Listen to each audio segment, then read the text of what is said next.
नमस्कार दोस्तों, आज मैं चला रहा हूँ Hyundai की वर्ना और यहाँ पर बहुत कुछ है शेयर करने के लिए। पहली बात तो यहाँ पर जो 1.5 लीटर TGDI इंजन है ये एक रॉकेट है और power, performance, handling, fuel efficiency और फीचर्स, आप किसी भी चीज़ की बात कर लो, नई वर्ना जो है ये बहुत ही बेहतरीन कार बन के सामने आई है। अगर आपको इस गाड़ी में ज़रा भी इंटरेस्ट है तो मैं आपसे ये गुजारिश करूँगा कि आप इस वीडियो को पूरी तरह से देखें। मैं आपको इस गाड़ी के बारे में जो भी जानने योग्य है सब कुछ बताऊंगा। तो चलिए शुरू करते हैं इंजन के साथ। और ये जो इंजन है ये इस गाड़ी की हाईलाइट है। सेगमेंट लीडिंग पावर और टॉर्क फिगर्स हैं। 160 PS की पावर, 253 न्यूटन मीटर्स की टॉर्क, 0 to 100 सिर्फ 8.1 सेकेंड्स में। और ये सारे नंबर्स इसे बना देते हैं बहुत ही ज़बरदस्त फन टू ड्राइव कार। इसके साथ ही साथ फ्यूल एफिशिएंसी फिगर भी यहाँ पर धमाकेदार है।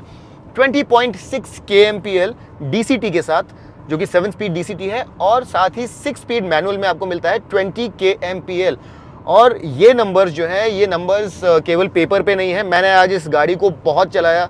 सिटी में भी DCT यानी कि जो आपका डुअल क्लच ऑटोमेटिक ट्रांसमिशन है, इसके साथ भी आपको लगभग 14-15 kmpl सिटी में मिल सकता है। और अगर हाईवे पे भी आप बहुत ज़्यादा तेज़ ना चलाएं, एक लाइट राइट फुट के साथ 100-120 के आसपास चलाएं, तो आपको 20-21 kmpl तक की फ्यूल एफिशिएंसी ये गाड़ी दे सकती है। ये बड़ा आश्चर्यचकित करने वाला तथ्य लगता है, क्योंकि ये जो इंजन है काफ़ी बड़ा है, काफ़ी पावरफुल है, लेकिन यही आधुनिक टेक्नोलॉजी का कमाल है कि यहाँ पर आपको पावर, परफॉर्मेंस और एफिशिएंसी सब कुछ एक साथ मिलती है। तो परफॉर्मेंस के लिहाज से मुझे ये गाड़ी चला करके बहुत मज़ा आया।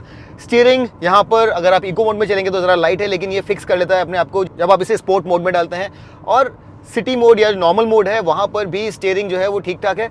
बट ओवरऑल जो ज़्यादा ज़रूरी बात है वो ये है कि for so much power and so much torque, अगर आप इस गाड़ी को बहुत फास्ट हाईवेज़ पर, जैसे कि मैं अभी दिल्ली मुंबई एक्सप्रेसवे पर हूँ, इस तरह के हाईवेज़ पर चलाएं या घुमावों पर चलाएं, तो ये गाड़ी काफ़ी फन टू ड्राइव कार बन के सामने आती है। और एक और जो ज़बरदस्त बात है वो ये है कि यहाँ पर आपको कंफर्ट में भी किसी तरह का कोई कॉम्प्रोमाइज़ नहीं करना पड़ेगा। हालांकि ये फर्म है, इसकी हैंडलिंग काफ़ी अच्छी है। मैंने आज डबल लेन चेंजेस किए, मैंने आज काफ़ी तेज़ इस गाड़ी को चलाया, ब्रेकिंग टेस्ट किया। यहाँ पर आपको डिस्क आगे और पीछे दोनों तरफ मिलते हैं, तो हैंडलिंग भी इस गाड़ी की बहुत अच्छी है। और 205 सेक्शन एलनैक 4G टायर्स के साथ में ग्रिप भी बहुत अच्छी है।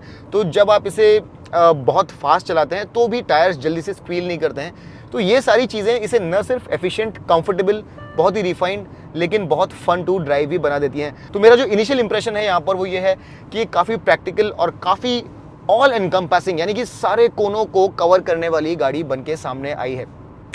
अब यहाँ पर आपको ये 7 स्पीड ऑटोमेटिक ट्रांसमिशन मिलता है और साथ ही यहाँ पर ये ड्राइव मोड्स मिलते हैं, जिसे आप चूज़ करेंगे तो साथ ही साथ आपका जो इंस्ट्रूमेंट कंसोल का कलर है ये भी चेंज हो जाता है। पैडल शिफ्टर्स यहाँ पर आपको मिलते हैं, और जैसा कि आप जानते हैं ये 7 स्पीड DCT काफ़ी क्विक है, तो आप चाहें तो इसे मैनुअली शिफ्ट कर सकते हैं और चाहें तो इसे ऑटो पे रहने दें। जब आप ऑटोमेटिक वर्जन चलाएंगे तब आपको यहाँ पर जो अपशिफ्ट है वो लगभग 5,900 यानी कि लगभग 6,000 से ज़रा नीचे अपशिफ्ट मिलेगा। और इस इंजन की ख़ास बात यह है कि इसकी ट्रैक्टेबिलिटी भी बहुत अच्छी है। ये जब आप लो स्पीड्स पे हाई गियर्स में चलते हैं तो भी ये परेशान नहीं करता। ये तो ऑटोमेटिक है, खैर मैंने इसका मैनुअल भी चलाना है आज, तो उसके बारे में भी मैं आपको बताऊंगा। लेकिन ओवरऑल बहुत ही रिफाइंड और बहुत ही लीनियर किस्म का इंजन है। टर्बो लैग बहुत ही मामूली है। जब आप 1000 RPM के आसपास होते हैं तब थोड़ा महसूस होगा, लेकिन उसके बाद जैसे जैसे आप ऊपर बढ़ते हैं ये बहुत ही जल्दी स्पूल अप होकर आपको बहुत अच्छा ओवरटेकिंग एक्सेलरेशन देता है। तो आप हैंडलिंग की बात करें, कंफर्ट की बात करें, आप NVH लेवल्स की बात करें, यहाँ पर बाहर की किसी तरह की विंड नॉइज़ या कुछ अंदर नहीं आ रहा है। इन सब चीज़ों को अगर आप सम्मिलित करेंगे तो ये जो नया इंजन है इस ट्रांसमिशन के साथ इस गाड़ी को बहुत ही बेहतरीन fun to drive as well as comfortable car बना देता है।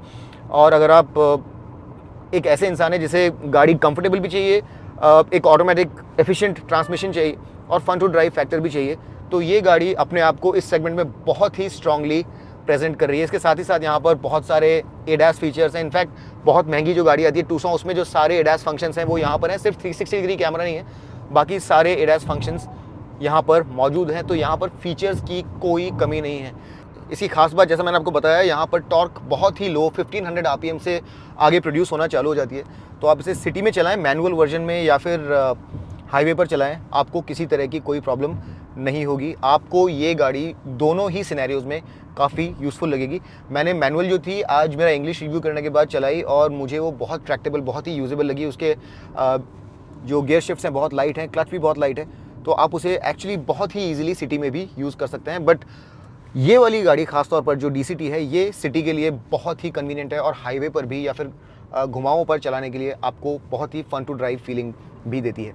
इंजन से रिलेटेड और भी ज़्यादा डिटेल्स आपको मैं मैनुअल वर्जन के साथ दूंगा, क्योंकि वहाँ पर आप देख सकेंगे कि गाड़ी कर क्या रही है। यहाँ पर ऑटोमेटिक ज़्यादातर चीज़ों को मास्क कर देता है, तो हम लोग मैनुअल चलाते हैं और वहाँ पर देखते हैं कि वहाँ पर गाड़ी किस तरह से बिहेव करती है। दोस्तों, किस्मत से मुझे आज ये मैनुअल वर्जन भी चलाने के लिए मिल गया है और इसकी मैंने कुछ टेस्टिंग करी। सबसे पहली बात तो ये है कि ये बहुत ही फन टू ड्राइव लगा मुझे। ये जो गियर शिफ्ट्स हैं बहुत ही स्मूथ, बहुत ही फ्लूइड और इनका थ्रो जो है बहुत ही शॉर्ट है। क्लच जो है ज़्यादा हैवी नहीं है, लाइट है, यानी कि आप इसे सिटी में भी काफ़ी अच्छे से यूज़ कर सकते हैं। तो for a manual 1.5 litre turbo ये एक्चुअली काफ़ी fun to drive petrol car बन के सामने आती है। और आप में से वो लोग जो कि फ्यूल एफिशिएंसी के साथ साथ कुछ फन टू ड्राइव फैक्टर भी चाहते हैं, ज़्यादा कंट्रोल चाहते हैं गाड़ी के गियर्स और क्लच के ऊपर, उन्हें ये गाड़ी बहुत ही लुभाएगी। मैंने इसका एक छोटा टेस्ट किया और वहाँ पर मैंने देखा कि ये फर्स्ट गियर में 52 किलोमीटर पर आवर पे जाती है, सेकंड गियर में 94 किलोमीटर पर आवर और थर्ड गियर में 144 किलोमीटर पर आवर तक जाती है। यानी कि सेकंड गियर के बाद आप सीधा 100 क्रॉस कर जाते हैं और उस लिहाज से इसका जो एक्सेलरेशन है बहुत ही क्विक है। अबाउट 8.5 सेकेंड्स तक आप 0 to 100 कर लेते हैं ना, बहुत ही स्विफ्ट कार है। उसके अलावा अगर आप इस इंजन के बिहेवियर की बात करें तो 900 RPM के बाद ये ज़रा चलना शुरू होता है। उसके नीचे ऑब्वियसली आपको ज़रा एक नॉकिंग सुनाई देगी। 1000 RPM के बाद ये ज़रा स्मूथ हो जाता है, लेकिन प्रॉपरली जो टर्बो है वो स्पूल अप होता है आपका 1800 RPM के आसपास और 2000 RPM के आसपास आपको समझ में आता है कि ये गाड़ी अब अपनी टॉर्क लेकर के तैयार है और सीधा फिर 5500 RPM तक आपको बहुत ही ज़बरदस्त एक्सेलरेशन मिलता है। तो उस लिहाज से अनलाइक नेचुरली एस्पिरेटेड इंजन्स, आपको जो एक एक्सेलरेशन का फील है वो काफ़ी नीचे से महसूस होना चालू हो जाता है और आपको काफ़ी मज़ा आएगा। डिस्पाइट बीइंग अ बड़ा इंजन, एक टर्बो होने के बावजूद इसकी ट्रैक्टेबिलिटी अच्छी है। अगर आप इसे 6th गियर में चला रहे हैं तो वहाँ पर ये 50 किलोमीटर पर आवर के आगे आपको लेकर के जाता है, उसके नीचे ज़रा आपको खड़खड़ महसूस होगी। अगर 5th गियर में है तो 40 किलोमीटर पर आवर, अगर आप 4th गियर में हैं तो 35 किलोमीटर पर आवर और अगर आप 3rd गियर में हैं तो आप इसे 25 किलोमीटर पर आवर की स्पीड से आगे बिना किसी प्रॉब्लम के चला सकते हैं। फ्यूल एफिशिएंसी दोनों ही वेरिएंट्स में आपको लगभग बराबर मिलेगी। अगर आपको गाड़ी को ठीक से चलाना आता है, आप मॉड्यूलेट कर पाते हैं थ्रॉटल को, अगर आप कोस्टिंग यूज़ कर रहे हैं तो शायद यहाँ पर आपको ज़रा ज़्यादा माइलेज मिल जाए। हालांकि एआरए एफिशिएंसी इसकी ज़रा कम है, 20 kmpl है, लेकिन आपको फ्यूल एफिशिएंसी दोनों में अमूमन बराबर ही मिलेगी। और अगर आप क्रूजिंग कैपेबिलिटी की बात करें तो 100 किलोमीटर पर आवर ये गाड़ी 2000 RPM पर करती है और अगर आप 120 किलोमीटर पर आवर पे चल रहे हैं तो ये 2500 RPM पे जाती है, यानी कि हाई स्पीड्स पर भी एकदम रिलैक्स्ड रहती है। और अगर आप इसे भगाना चाहें तो एक्सेलरेशन एकदम इंस्टेंट है। हालांकि 3,500 RPM के बाद आपको ज़्यादा मज़ा आता है। आप में से जिन लोगों को गाड़ी फास्ट चलाना पसंद है उन्हें असली मज़ा 3,500 RPM के बाद ही आएगा। मुझे काफ़ी अच्छी लगी।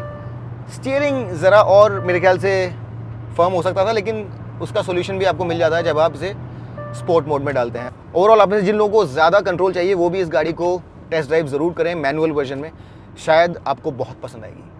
तो देखिए, ये तो बात हो गई इंजन की और परफॉर्मेंस की, जिससे कि मैं बहुत ज़्यादा प्रभावित हूँ। लेकिन यहाँ पर एक और ज़रूरी चीज़ जो आपको याद रखनी है वो ये कि ये इंजन जो है ये टर्बो है, इसके साथ एक 1.5 लीटर नेचुरली एस्पिरेटेड इंजन भी है जहाँ पर पावर और टॉर्क ज़रा कम है और वो इंजन हमने दूसरी गाड़ियों में भी देखा है। ऑल्दो जो हाईलाइट है यहाँ पर ये इसी इंजन की थी। अब इस गाड़ी का एक्सटीरियर अगर आप देखेंगे तो यहाँ पर काफ़ी सारे हाईलाइट्स हैं और सबसे बड़ी चीज़ जो आपको जाननी है वो है साइज़ इस गाड़ी का कितना है। तो इस बारे में Hyundai ने इस चीज़ का ख़ास ध्यान रखा है कि साइज़ और ख़ास तौर पर बूट स्पेस और बैक सीट का स्पेस जहाँ पर वरना मार खाती थी वहाँ पर उन्होंने अब इसका व्हील बेस इस सेगमेंट का सबसे लंबा व्हील बेस कर दिया है, जिसके कारण यहाँ पर कैबिन स्पेस और बूट स्पेस ऑलमोस्ट इस सेगमेंट का सबसे ज़्यादा हो गया है। तो स्पेस के मामले में ये गाड़ी दूसरी गाड़ियों को छोटा साबित करने के लिए अब तैयार है। इसके अलावा यहाँ पर इस गाड़ी का जो विड्थ है ये भी इस सेगमेंट का सबसे ज़्यादा है, यानी कि व्हील बेस और विड्थ के साथ ये गाड़ी स्ट्रीट प्रेजेंस काफ़ी अच्छा लिए हुए है। अब आप ये एक चीज़ याद रखिए कि व्हील बेस लंबा होने का मतलब ये नहीं है कि गाड़ी सबसे ज़्यादा लंबी है। कुछ गाड़ियों की ओवरऑल लेंथ यानी कि बॉनेट की लंबाई और पीछे ओवरहैंग्स सब मिलाकर के उनकी लेंथ ज़्यादा होती है, लेकिन याद रखिए वो जनरली कैबिन स्पेस में ट्रांसलेट नहीं होता है। अंदर आपको कितना स्पेस मिलेगा ये व्हील बेस पे जनरली ज़्यादा मैटर करता है और उस लिहाज से यहाँ पर आपको कैबिन स्पेस काफ़ी अच्छा मिलेगा। हालांकि दूसरी गाड़ियों के मुकाबले इसकी ओवरऑल लेंथ और हाइट अब भी ज़रा कम है। हाइट सेगमेंट में सबसे कम है और लेंथ की बात करें तो वो मेरे लिए बहुत ज़्यादा मैटर नहीं करता है क्योंकि वहाँ पर डिफरेंस बहुत कम है। तो ओवरऑल इस गाड़ी का साइज, जो फंक्शनल साइज है, ये काफ़ी अच्छा है और इसके अलावा 4 वेरिएंट है आपके पास, ई, एस, एस एक्स और एस एक्स ऑप्शंस। और इन सब वेरिएंट्स में आपको क्या क्या मिलता है, कौन सा वेरिएंट लेना चाहिए, इसके ऊपर हम कभी और डिस्कशन करेंगे। चलिए अब इस गाड़ी की विशेषताओं के बारे में बात करते हैं। और जैसा कि आप यहाँ पे देख रहे हैं, आपको ये कनेक्टेड पायलट लैंप्स और DRLs मिलते हैं, लेकिन याद रखिए ये जो गाड़ी है ये SX ऑप्शंस है और इस वीडियो में मैं आपको top of the line fully loaded गाड़ी के बारे में बताने वाला हूं। जो लोअर वेरिएंट्स है उसके बारे में हम लोग कभी और बात कर सकते हैं, बीच बीच में कुछ चीज़ें मैं आपको बताता जाऊंगा। तो ये LED DRL और पायलट लैंप्स आपको मिलते हैं। अब ये देखिए कि बोनेट ज़रा नीचे आ रहा है, इसका कारण ये है कि जो पेडेस्ट्रियन सेफ्टी नॉर्म्स हैं उससे कंप्लाई करने के लिए ज़्यादातर गाड़ियों के बोनेट अब नीचे आ रहे हैं ताकि जो पेडेस्ट्रियंस हैं उनको कम से कम क्षति पहुँचे, कम से कम इंजरी पहुंचे। यहाँ पर एक जो चीज़ मुझे थोड़ी फनी लगी वो ये है कि ये ब्लिंकर्स यहाँ पर बल्ब हैं और आइडली मुझे ये चाहिए था कि यहाँ पर ये जो ब्लिंकर्स हैं ये LED होते, लेकिन ऐसा नहीं है। तो मुझे लगता है कि इसे और ज़्यादा अच्छा आधुनिक बनाया जा सकता था, लेकिन ब्लिंकर्स यहाँ पर अभी भी बल्ब हैं। Lights off course full LED हैं, ऑटोमेटिक हैं, ऑटो डिमिंग भी है और ऑफ कोर्स यहाँ पर आपको ये रडार्स नज़र आएंगे, फ्रंट पार्किंग सेंसर्स नज़र आएंगे और यहाँ पर एक इनविजिबल कैमरा सिस्टम भी है। ये सारी चीज़ें मिलकर के इसे बना देती हैं इस सेगमेंट का सबसे ज़्यादा आधुनिक ADAS लेवल 2 सिस्टम। आपको सिटी में भी ADAS लेवल 2 मिलता है, लेकिन वो प्राइमरीली कैमरा बेस्ड है। यहाँ पर आपको रडार्स मिलते हैं आगे भी पीछे भी और ये ज़्यादा एडवांस्ड है। ये न सिर्फ लाइट में लेकिन कोहरे में भी काम कर सकता है, जहाँ पर वेदर ख़राब हो, बारिश हो, मल्टीपल लोग सामने हो, उन सारी परिस्थितियों में भी ये वाला ADAS जो है ये काम करता है। प्लस यहाँ पर कुछ एडिशनल फीचर्स आपको मिलते हैं जैसे रियर कोलिजन अवर्जन सिस्टम। ये सारी चीज़ें जो हैं ये आपको सिटी में नहीं मिलेंगी। तो ओवरऑल नेट बात मैं जो आपसे कहना चाहता हूँ वो ये है कि ये जो ADAS सिस्टम है यहाँ पर ये सिटी से ज़्यादा आधुनिक है। हालाँकि सिटी का सिस्टम भी काफ़ी अच्छे से काम करता है, लेकिन ओवरऑल अगर आप कॉम्प्लेक्सिटी देखें, एडवांसमेंट लेवल देखें तो ये ADAS सिस्टम ज़्यादा अच्छा है। इसके साथ ही यहाँ पर आपको ये डार्क क्रोम का ग्रिल मिलता है और ये एक स्लॉट मिलेगा। साथ ही जो नीचे वाला बम्पर है ये ज़रा बाहर आया हुआ है। ये जो एयर वेंट्स हैं ये फंक्शनल हैं और वहाँ दूसरी तरफ आपको इसमें एक स्लॉट मिलेगा, एक वेंट मिलेगा, जिसके कारण जो टर्बुलेंस है वो कम होता है और अंदर जो आपको टायर नॉइस है वो ज़रा कम आती है ताकि आप ज़्यादा क्वाइटली गाड़ी को चला सकें। ओवरऑल आपको ये गाड़ी सामने से कैसी लगी ये मुझे ज़रूर बताइएगा, क्योंकि यहाँ पर बहुत सारे अलग अलग विचार हैं लोगों के, तो मैं आपके विचार ज़रूर जानना चाहूँगा। चलिए अब इस गाड़ी को हम लोग साइड से देखते हैं और यहाँ पर आप एक चीज़ याद रखिए कि ये 16 इंच व्हील्स जो आप देख रहे हैं ये आपको जो 1.5 लीटर MPI यानी कि नेचुरली एस्पिरेटेड इंजन है वहाँ पर नहीं मिलेंगे। वहाँ पर आपको डुअल टोन व्हील्स मिलेंगे और ये जो व्हील्स हैं इसमें ये जो रेड कैलिपर देख रहे हैं ये भी आपको टर्बो में मिलेगा। पीछे डिस्क ब्रेक आपको टर्बो में मिलेंगे। इसके साथ ही साथ पीछे एक टर्बो की बैजिंग मिलेगी। अंदर स्टील पेडल्स मिलेंगे, ऑल ब्लैक इंटीरियर मिलेगा, इलेक्ट्रॉनिक पार्किंग ब्रेक मिलेगा। उसके साथ ही साथ अंदर आपको रेड हाइलाइट्स मिलेंगे। तो ये सारी चीज़ें आपको सिर्फ टर्बो में मिलेंगी, नॉर्मल जो वेरिएंट है उसमें नहीं मिलेंगी।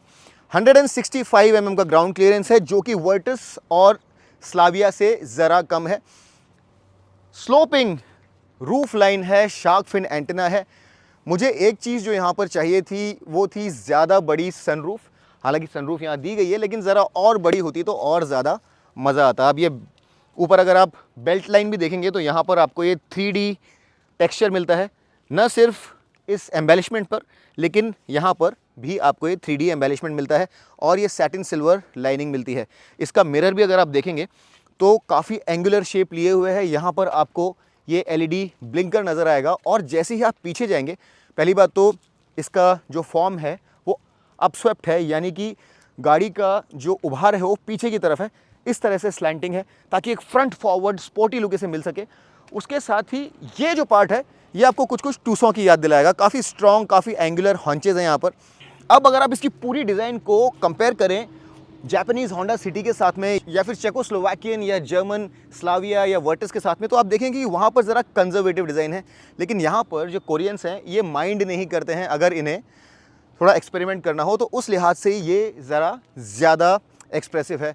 सामने भी आपको ज़रा ज़्यादा अर्बन, ज़्यादा मेट्रोपॉलिटन किस्म का लुक देखने के लिए मिलता है और पीछे भी आपको ज़्यादा कट्स और क्रीजेस देखने के लिए मिलते हैं। तो यहाँ पर ये उतनी ज़्यादा कंजर्वेटिव नहीं है। अब अगर आप इसे पीछे से आकर के देखेंगे तो यहाँ पर आपको ये कनेक्टेड एलईडी टेल लैंप मिलेगा, जो कि आगे की ही थीम को पीछे की तरफ भी लेकर के आता है। Hyundai का लोगो यहाँ पर आपको नज़र आएगा, वर्ना की बैजिंग नज़र आएगी। इसके साथ ही यहाँ पर ये जो टेल लैंप क्लस्टर आप देख रहे हैं, ये भी काफ़ी ज़्यादा डिटेल्स लिए हुए हैं। अब ये जो है ये मेन टेल लैंप यूनिट है और ये कनेक्टिंग लाइट जो है, ये जब आप लाइट्स को ऑन करते हैं तो ये कनेक्ट हो जाती है और जब आप ब्रेक सप्लाई करते हैं तो ये जो 9 स्टड्स हैं एलईडी, ये जल उठते हैं। अब जैसा मैंने आपको पहले भी बताया था, यहाँ पर आपको 360 डिग्री कैमरा नहीं मिलता है, तो जो अकेला प्रॉपर कैमरा है यहाँ पर, वो यहाँ पर नज़र आएगा। पीछे आपको रेयर पार्किंग सेंसर्स भी मिलते हैं। अब ये चीज़ मैंने आपको पहले भी बताई थी कि यहाँ पर अगर ऑल एलईडी टेल लैंप्स होते तो ज़्यादा अच्छा होता, लेकिन यहाँ पर जो रिवर्स लाइट और ब्लिंकर्स हैं ये अभी भी बल्ब्स हैं। तो मेरे ख्याल से जो ज़्यादा फीचर्स यहाँ पर दिए गए हैं दूसरी गाड़ियों के बनस्पत, उसको ऑफसेट करने के लिए मेरे ख्याल से कुछ छोटे मोटे फीचर्स में कॉस्ट कटिंग करी गई है, लेकिन ओवरऑल वैल्यू पैकेज यहाँ पर बहुत ज़बरदस्त है। यहाँ पर एक और छोटी सी बात मैं आपको बताता हूँ, ये जो डिज़ाइन आप देख रहे हैं, सी पिलर से जो ये स्वूपिंग लाइन आ रही है, जो एक 3 बॉक्स सेडान होता है वैसा नहीं है। यहाँ पर ये पूरा का पूरा पिछला भाग जो है ये एक कंटिन्यूअस डाउन स्वेप्ट पैटर्न लिए हुए है, और जहाँ पर जो 3 बॉक्स डिज़ाइन यानी आगे, बीच में और पीछे वाला पार्ट अलग अलग नहीं होते और पिछला और मध्य भाग जो है जहाँ पर साथ में होता है, इस तरह के एक स्पोर्टी डिज़ाइन को हम लोग फास्ट बैक कहते हैं, जो कि एसेंशियली ये कहने का मतलब होता है कि गाड़ी जो है पीछे से भी फास्ट नज़र आती है। तो ये एक फास्ट बैक स्टाइलिंग लिए हुए है। हालांकि ये एक नॉच बैक नहीं है, ये एक सेडान है, यानी कि इसका जो बूट है ये एक अलग से यूनिट की तरह खुलता है शीशे के साथ। जैसा कि आपने देखा होगा कुछ स्कोडा की गाड़ियों में पूरा का पूरा जो पार्ट है एक साथ उठता है, वैसे ये ऊपर नहीं उठता है। लेकिन एक बार इसे अगर आप खोलेंगे तो यहाँ पर आपको सेगमेंट लीडिंग बूट स्पेस मिलता है और इसे आप अपनी फैमिलीज़ के साथ बहुत लंबे डिस्टेंसेस पर जाने के लिए इस्तेमाल कर सकते हैं। तो प्रैक्टिकलिटी के लिहाज से यहाँ पर कोई कोर कसर नहीं छोड़ी गई है। एक और छोटी डिटेल जो आप देखना पसंद करेंगे वो है 3D सरफेसिंग, और उसके साथ ही कुछ रिफ्लेक्टर्स भी यहाँ पर दिए गए हैं। ओवरऑल ये गाड़ी काफ़ी बोल्ड है, काफ़ी मॉडर्न है, काफ़ी कॉस्मोपॉलिटन है। आपको कैसी लगी मुझे ज़रूर बताइएगा। लेकिन अंदर जाने से पहले एक बहुत ही इंटरेस्टिंग चीज़ शायद आप देखना चाहेंगे, और जैसा कि हमने कुछ और Hyundai की गाड़ियों में भी देखा है, आप अगर इसे लॉक करके कहीं दूर जाते हैं और कहीं पर शॉपिंग करने के बाद वापस हाथ में कुछ बैग्स लेकर के आते हैं, तो अमूमन ऐसा होता है कि अगर आप बूट में सामान डालना चाहते हैं तो सामान आपको नीचे रखना पड़ता है। लेकिन यहाँ पर ऐसा नहीं है। यहाँ पर जैसे ही आप गाड़ी के पास वापस आएंगे तो ऑटोमेटिकली ये जो गाड़ी है की को डिटेक्ट कर लेगी और ये जो बूट जो है ये एक बीप के साथ खुल जाएगा। अब देखिए ये बूट जो है ये पावर्ड नहीं है, लेकिन ये पॉप ज़रूर होता है, और ये एक बहुत ही अच्छी फीचर यहाँ पर दी गई है। गाड़ी देखने में कैसी लगी ज़रूर मुझे बताइएगा, और सिटी वर्सेस स्लाविया और इसमें से आप कौन सी पसंद करेंगे ये मुझे आप अवश्य बताइएगा। एक और बहुत ही अच्छी चीज़, बहुत ही स्टाइलिश चीज़ जो यहाँ पर है वो है ये सैटिन सिल्वर डोर हैंडल्स, और ये काफ़ी चंकी भी है डिज़ाइन में, देखने में काफ़ी स्लीक लगते हैं, तो मुझे ये बहुत पसंद आए। फ्यूल टैंक यहाँ पर 45 लीटर्स का है, और वो शार्क फिन एंटेना भी आपने ज़रूर देख ही लिया होगा। यहाँ पर हेडलाइट की अगर हम लोग बात करें तो ऑटो लैंप्स हैं, ऑटो डिमिंग भी है, और ओवरऑल टेक्नोलॉजी यहाँ पर ADAS लेवल 2 टेक्नोलॉजी है। इसमें आपको सारे फीचर्स मिलते हैं जो आपको 200 में मिलते हैं, जो ज़्यादा एडवांस कार है।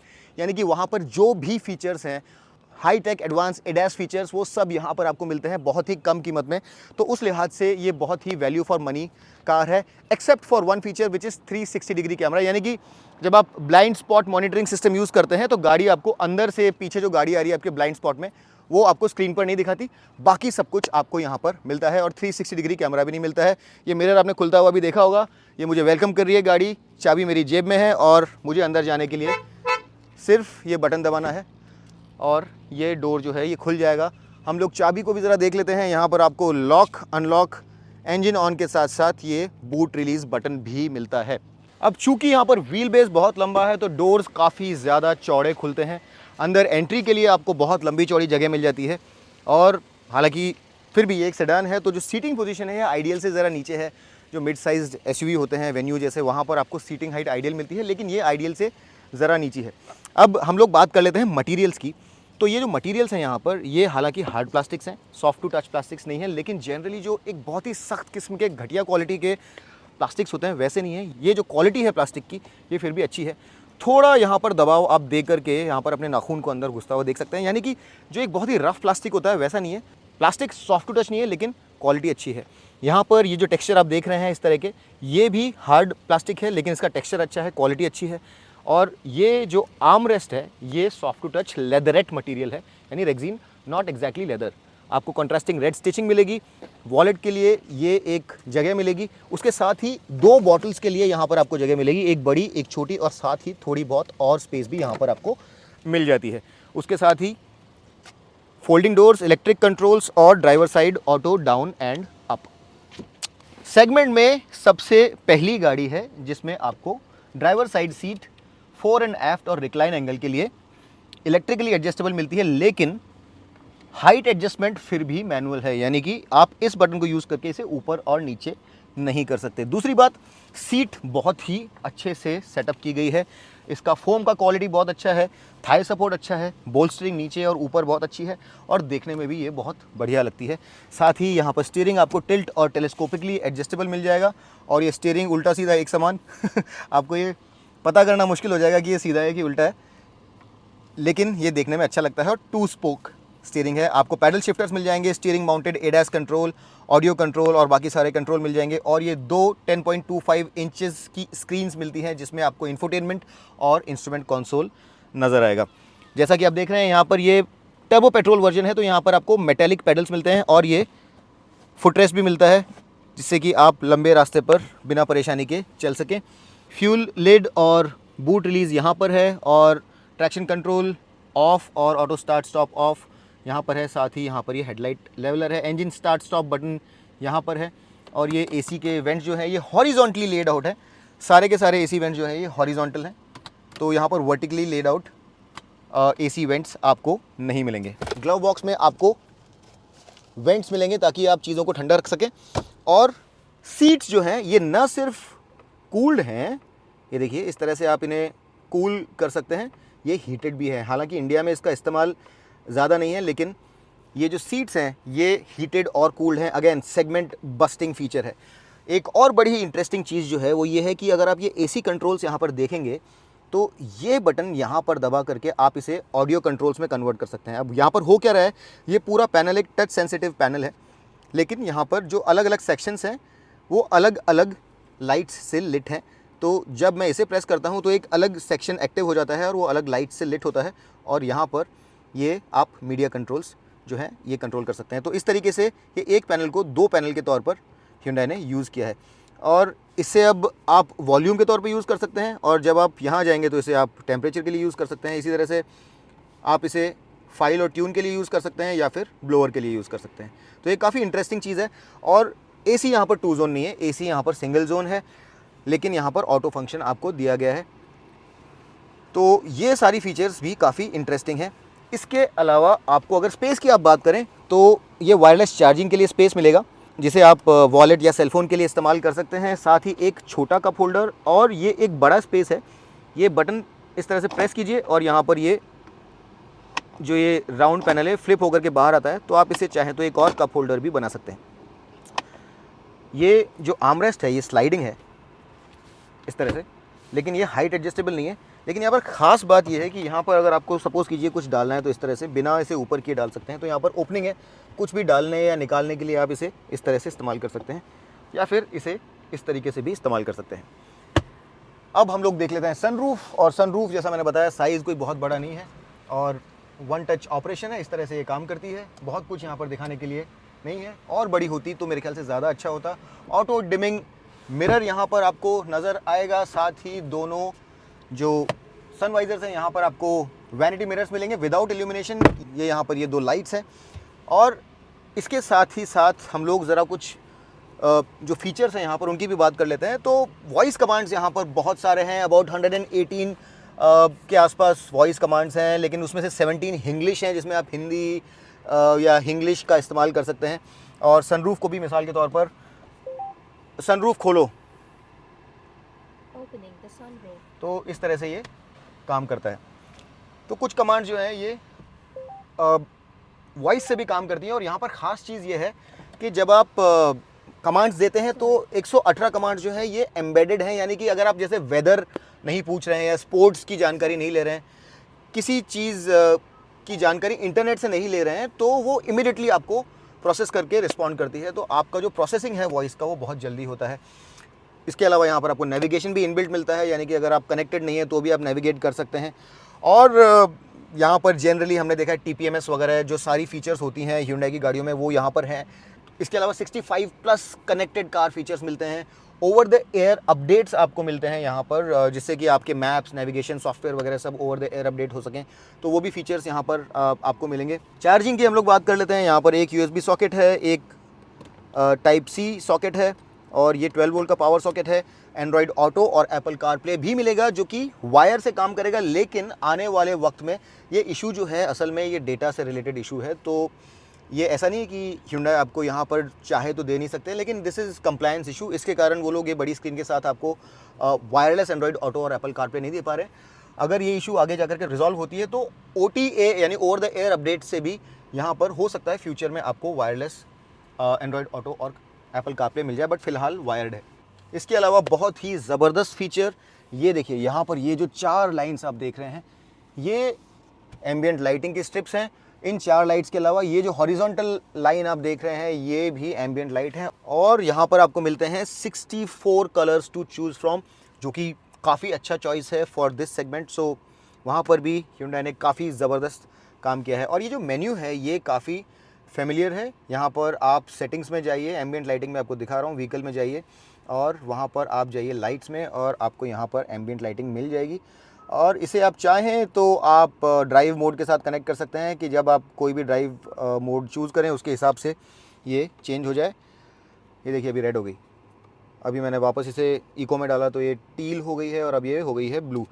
या फिर आप चाहें तो इसे खुद चूज़ कर सकते हैं। ये देखिए यहाँ पे आप इसे कलर भी चूज़ कर सकते हैं इस तरीके से। 64 कलर्स हैं यहाँ पर।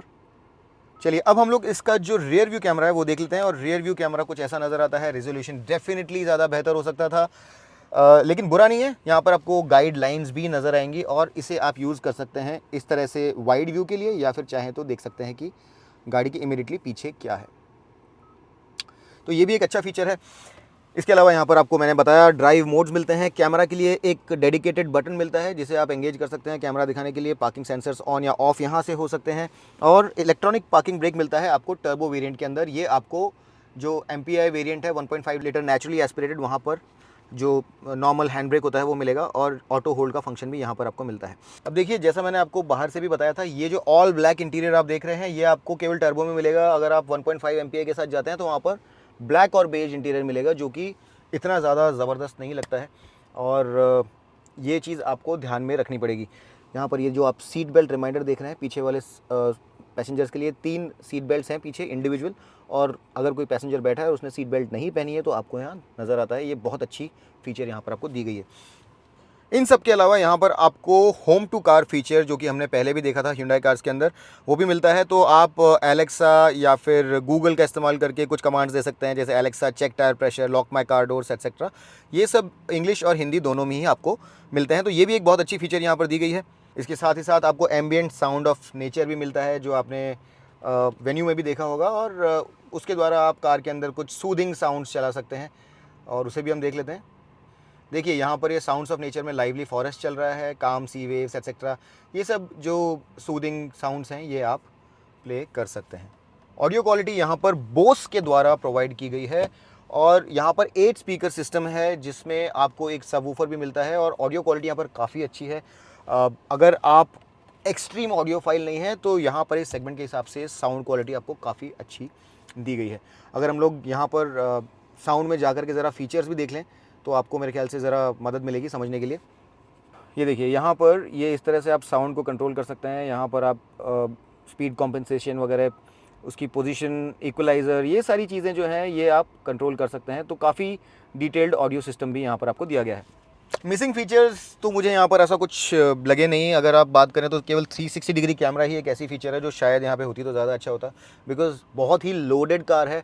कैबिन का सामने वाला पार्ट अगर मैं आपको बताऊँ तो काफ़ी टेक लेडन, काफ़ी फीचर रिच और काफ़ी मॉडर्न नज़र आता है। और इस सेगमेंट के हिसाब से आपको लगेगा, ख़ास तौर पर अगर आप टर्बो चला रहे हैं, कि आप बड़ी ही प्रीमियम कार में बैठे हैं। यहाँ पर आपको ये सब पैडल शिफ्टर्स वगैरह मिलते हैं। और न सिर्फ देखने में, यहाँ पर जो बॉनेट के नीचे टेक्नोलॉजी काम कर रही है, जो नया 1.5 लीटर टर्बो इंजन है, 7 स्पीड DCT है, ये सारी चीज़ें वाकई में इसे काफ़ी आधुनिक कार बना देती हैं। इसके अलावा एक बहुत ही इंपॉर्टेंट चीज़ जो आप में से बहुत सारे लोग जानना चाहते हैं वो है सेफ्टी। और हालांकि इस गाड़ी की एनकैप टेस्टिंग नहीं हुई है, तो इसकी स्टार रेटिंग क्या है वो हमें पता नहीं, क्योंकि ये गाड़ी लॉन्च ही यहाँ पर सबसे पहले हुई है, बाहर कहीं लॉन्च हुई नहीं है, और भी मार्केट्स में लॉन्च होगी। लेकिन अगर आप बात करें कि यहाँ पर क्या इस्तेमाल किया गया है, तो Hyundai का ये दावा है कि इस गाड़ी के साथ उन्होंने काफ़ी प्रोग्रेस करी है। जो स्ट्रक्चरल रिजिडिटी है गाड़ी की, उसे इम्प्रूव करने के लिए यहाँ पर एडवांस्ड हाई स्ट्रेंथ स्टील इस्तेमाल किया गया है। 40% से भी ज़्यादा, 30% से ज़्यादा हाई स्ट्रेंथ स्टील इस्तेमाल किया गया है। और उनका ये दावा है कि ये गाड़ी जब भी एनकैप में टेस्ट होगी तो काफ़ी अच्छा प्रदर्शन करेगी। हम ये उम्मीद करते हैं कि ये गाड़ी काफ़ी अच्छा प्रदर्शन करे, लेकिन अभी इसकी रेटिंग अवेलेबल नहीं है। लेकिन 6 एयरबैग्स इसमें स्टैंडर्ड हैं। कोई भी आप वेरिएंट ले लो, आपको 6 एयरबैग्स स्टैंडर्ड मिलेंगे। इसके अलावा बहुत सारे और भी ऐसे फीचर्स हैं जो यहाँ पे आपको मिलते हैं। और उसमें अगर आप बात करें तो आपको व्हीकल स्टेबिलिटी कंट्रोल मिलता है, इलेक्ट्रॉनिक स्टेबिलिटी प्रोग्राम नज़र आएगा आपको। उसके साथ ही साथ जो बहुत सारी फीचर्स हैं, आइसोफिक्स चाइल्ड सीट माउंट्स हैं, सारे पैसेंजर्स के लिए सीट बेल्ट्स यहाँ पर आपको मिलती हैं। ओवरऑल जो इस गाड़ी की स्टेबिलिटी है हाई स्पीड, वो बहुत अच्छी है। जैसा मैंने आपको बताया चला करके, इसका जो कंट्रोल है वो बहुत अच्छा है, सस्पेंशन की फर्मनेस काफ़ी अच्छी है। All of that is fantastic. तो वो एक्टिव सेफ्टी में हेल्प करता है। अब देखिए पीछे वाला डोर भी काफ़ी अच्छे से खुलता है, एंट्री इजी है, और मटेरियल्स आगे जैसे ही हैं, उसमें कोई बदलाव नहीं है। सिर्फ ये वाली विंडो जो है ये वन टच अप और डाउन नहीं है। यहाँ पर भी एक वाटर बॉटल मिलेगी, आर्मरेस्ट यहाँ पर भी सॉफ्ट टू टच है। बदलाव बड़ा जो है वो ये है, पहले आपको सीट हाइट का बता देता हूँ, आगे की तरह ये भी ज़रा नीची है, लेकिन यहाँ पर थाई सपोर्ट बहुत ज़बरदस्त दिया गया है। नी रूम बहुत ज़बरदस्त है, लेग रूम बहुत अच्छा है, और ये सब चीज़ें मैसिवली इम्प्रूव हुई हैं। काफ़ी ज़्यादा बड़े पैमाने पर यहाँ पर इम्प्रूवमेंट हुआ है, और पुरानी वर्ना के मुकाबले यहाँ पर आपको काफ़ी ज़्यादा स्पेस मिलेगा। सामने वाली सीट के पीछे आपको ये मैगज़ीन होल्डर्स भी मिलेंगे। लेकिन एक जो छोटी कमी यहाँ पर मेरे ख्याल से रह गई है वो ये है कि जो हेडरूम है ये ज़्यादा लंबे कद के लोगों के लिए शायद थोड़ा कम हो। मेरी हाइट है 5 फुट 10 इंच, तो जैसा आप देख रहे हैं यहाँ पर सफिशिएंट हेडरूम है। लेकिन अगर आप 6 फुट से ज़्यादा अगर होंगे तो आपका हेड जो है ये ज़रा ब्रश करेगा, but overall for most people this is fine. In fact ये जो रिक्लाइन एंगल है ये भी काफ़ी कंफर्टेबल है, और लंबी जर्नीज़, मैंने जैसा आपको बताया, इसका सस्पेंशन भी काफ़ी अच्छा है। जब हम गाड़ी चला रहे थे तो फर्म है, हैंडलिंग को सपोर्ट करता है, लेकिन काफ़ी कंफर्टेबल भी है। तो यहाँ बैठना काफ़ी आरामदायक है। पीछे आपको ये AC वेंट्स मिलेंगे, और 2 USB type C charging sockets हैं, छोटा स्पेस है। इसके साथ ही साथ यहाँ पर आपको मिलती है ये इंडिविजुअल लाइट, एक कोट हुक, ये हैंडल्स, ये armrest with twin cup holders, काफ़ी सफाई से फिनिश इसे किया गया है। 2 हेडरेस्ट मिलेंगे जिन्हें आप एडजस्ट कर सकते हैं। बीच के पैसेंजर के लिए आपको हेडरेस्ट नहीं मिलता है, ये मेरे ख्याल से एक ऑमिशन है। लेकिन यहाँ पर जैसा मैंने आपको बताया 3 प्रॉपर 3 पॉइंट सीट बेल्ट्स हैं, आइसोफिक्स चाइल्ड सीट माउंट्स हैं, और एक ख़ास बात यहाँ पर पीछे ये मैनुअल ब्लाइंड्स भी हैं, जिससे कि आज के दिन जैसे धूप हो रही है तो आप धूप को अंदर आने से रोक सकें। इसके साथ ही इन सीट्स की कॉन्टूरिंग जो है ये बहुत अच्छे से की गई है। ये परफोरेटेड लेदरेट से बने हुए हैं, और यहाँ पर आप जैसा देख रहे हैं काफ़ी कंफर्टेबली आप बैठ सकते हैं। 2 लोग सुप्रीम कंफर्ट में यहाँ पर चल सकते हैं। तीसरे आदमी के लिए ये जो पार्ट है ज़रा रेज्ड है, साथ ही ये वाला जो सेक्शन है ये भी बीच में आ जाएगा, तो बहुत ज़्यादा कंफर्टेबल बीच वाले पैसेंजर के लिए नहीं है। ये आर्मरेस्ट जो है ये भी बहुत अच्छे से कॉन्टूर्ड नहीं है, तो बहुत ही छोटी या मीडियम जर्नीज़ के लिए यहाँ पर तीसरा पैसेंजर बिठा सकते हैं। हालांकि यह विड्थ काफ़ी है, लेकिन 3 सीट्स के लिए यहाँ पर प्रॉपर जगह नहीं है। लेकिन 2 लोग यहाँ बहुत ही आराम से लंबी जर्नीज़ पर चल सकते हैं। इंसुलेशन बहुत अच्छा है, ऑडियो बहुत अच्छा है। तो अगर आप इस गाड़ी को as a chauffeur driven car भी यूज़ करना चाहते हैं तो बेशक कर सकते हैं। अब देखिए दोस्तों, कलर्स भी यहाँ पर काफ़ी सारे हैं। आप यहाँ पर 7 कलर्स में से चूज़ कर सकते हैं। उसके अलावा 7 के अलावा उन्हीं 7 में से 2 कलर्स ऐसे हैं जो 2 टोन में अवेलेबल हैं। तो यहाँ पर आप एटलस वाइट, टाइफून सिल्वर, फेरी red, Tellurian brown, starry night, Titan grey, एबिस black, ये सारे कलर्स चूज़ कर सकते हैं। और इसके अलावा 2 आपके पास टर्बो वेरिएंट में 2 टू टोन कलर्स भी हैं, जो कि हैं एटलस वाइट और फेरी रेड विद ब्लैक रूफ। अब देखिए दोस्तों, Hyundai सेडान सेगमेंट को बहुत सीरियसली ले रही है, और इसीलिए इस गाड़ी को इतना ज़्यादा फीचर पैक करके उन्होंने प्रस्तुत किया है। सिर्फ यही नहीं, यहाँ पर वो लोग 3 साल अनलिमिटेड किलोमीटर्स की वारंटी दे रहे हैं। इसे आप अप टू 7 ईयर्स तक एक्सटेंड कर सकते हैं। तो मेरे ख्याल से एक बहुत अच्छा ऑप्शन यहाँ दिया गया है। साथ ही यहाँ पर अप टू 5 इयर्स का मेंटेनेंस पैकेज आप ले सकते हैं। तो इन सारी चीज़ों का मतलब यह है कि आप मन की शांति के साथ ये गाड़ी खरीद सकते हैं। इसके साथ ही साथ आपको मिलेगा 3 साल का ब्लू लिंक सब्सक्रिप्शन और 16 फ्री OTA मैप अपडेट्स। और अगर आप बात करें कीमतों की, तो यहाँ पर कुल मिलाकर के हैं 4 कारें जो इस कंटेंशन में या इस वाले सेगमेंट में है। ये है स्लाविया है, वर्टस है और होंडा सिटी है। और जैसा कि आपने देखा होगा, होंडा ने भी अब वहाँ पर होंडा सेंसिंग टेक्नोलॉजी जो है वो इंट्रोड्यूस कर दी है, लेकिन वहाँ पर टर्बो इंजन नहीं है, तो कीमतों में ऑब्वियसली थोड़ा फ़र्क होना लाजमी है। प्लस वहाँ पर आपको डुअल क्लच ट्रांसमिशन नहीं मिलता है, वो आपको यहाँ पर मिलता है। तो कीमतों का जो एंट्री पॉइंट है वो आपको यहाँ पर सबसे निचले लेवल पर मिलेगा। अगर आपको इस सेगमेंट में घुसना है तो ये सबसे सस्ती गाड़ी है। और यही नहीं, अगर आप होंडा सिटी को छोड़ दें, क्योंकि वहाँ पर आपके पास टर्बो और DCT नहीं है, तो अगर आप top of the line variant भी देखेंगे तो वहाँ पर भी यही गाड़ी वर्टस और स्लाविया से ज़रा सस्ती है। तो ओवरऑल अगर आप वैल्यू फॉर मनी पैकेज देखें, खासतौर पर इसलिए क्योंकि यहाँ पर जो एडास फीचर्स और बाकी सारे फीचर्स हैं अंदर, अगर आप हीटिंग, कूलिंग, इंफोटेनमेंट, ये सारी चीज़ें अगर आप देखें तो जो फीचर सेट है यहाँ पर बड़ा ही ज़बरदस्त है। प्लस लंबा व्हील बेस है, तो उन सब चीज़ों के हिसाब से यहाँ पर वैल्यू फॉर मनी प्रोपोजिशन काफ़ी अच्छा दिया गया है। और अगर हम लोग कीमतों को, इन सब चीज़ों को ध्यान में रख के कीमतों को अगर देखें, लेकिन उससे पहले मैं आपको बता दूं कि हर आदमी की अपनी अपनी प्रेफरेंसेस होती हैं। कुछ लोगों को कुछ स्पेसिफिक ब्रांड्स ज़्यादा पसंद आते हैं, कुछ लोगों को किसी ब्रांड से एसोसिएटेड क्वालिटीज़ ज़्यादा पसंद आती हैं, तो आपकी चॉइस है। लेकिन मैं सिर्फ ये कहना चाहता हूँ कि एज एन इंडिविजुअल प्रोडक्ट यहाँ पर वैल्यू फॉर मनी काफ़ी अच्छा दिया गया है। तो इन सब चीज़ों को ध्यान में रख के हम लोग ज़रा एक बार प्राइसेस भी देख लेते हैं। अब देखिए, ये गाड़ी शुरू होती है 10.9 लाख रुपीज़ से और जाती है 17.4 लाख रुपीज़ तक। ये इंक्लूसिव है मैनुअल से लेकर के top of the line turbo तक। स्लाविया और वर्टस 11.3 जो कि एंट्री पॉइंट इनसे ज़्यादा हो गया, से लेकर के 18.4 लाख रुपीज़ जो कि इससे 1 लाख रुपया ज़्यादा है, वहाँ तक जाती हैं। और सिटी का एंट्री पॉइंट इससे ज़्यादा है 11.5 लाख पर, लगभग 60,000 रुपीज़, और वो जाती है 16 लाख रुपीज़ तक बिना टर्बो के। तो वो प्राइस भी कोई कम नहीं है। तो इन सब चीज़ों के साथ अगर आप देखेंगे तो ये वैल्यू फॉर मनी पैकेज है। और अगर आप इस सेगमेंट में गाड़ी खरीद रहे हैं तो इस गाड़ी की टेस्ट ड्राइव ज़रूर लें। मैं उम्मीद करता हूं कि आपके जितने भी क्वेश्चंस थे, specially top of the line variant के बारे में, वो सारे मैं आंसर कर पाया। और जो छोटे वेरिएंट्स हैं, निचले वेरिएंट्स हैं, उनको आपस में कंपेयर करके वो सारी चीज़ें भी आपको एक दूसरे वीडियो में बताया जाएगा। लेकिन उम्मीद करता हूं कि आपके सारे क्वेश्चंस मैंने आंसर किए। अगर आपको ये वीडियो अच्छा लगा तो लाइक ज़रूर कीजिए, सब्सक्राइब कीजिए, उन लोगों के साथ शेयर कीजिए जिन्हें ये खरीदनी या नहीं भी खरीदनी, आपके दोस्त हैं जो ऑटो एंथुसियास्ट हैं। और अगर आपको कचरा पसंद नहीं है, डिटेल्ड एनालिटिकल वीडियोस पसंद हैं, जो लोग आप में से मुझे जानते हैं उन्हें इस तरह के वीडियोस पसंद हैं, तो आप लाइक कीजिए, सब्सक्राइब कीजिए और हमें सपोर्ट ज़रूर कीजिए। अगली बार तक के लिए मैं आपका दोस्त अमित आपसे विदा लेता हूँ। तब तक के लिए drive hard, drive free and drive safe.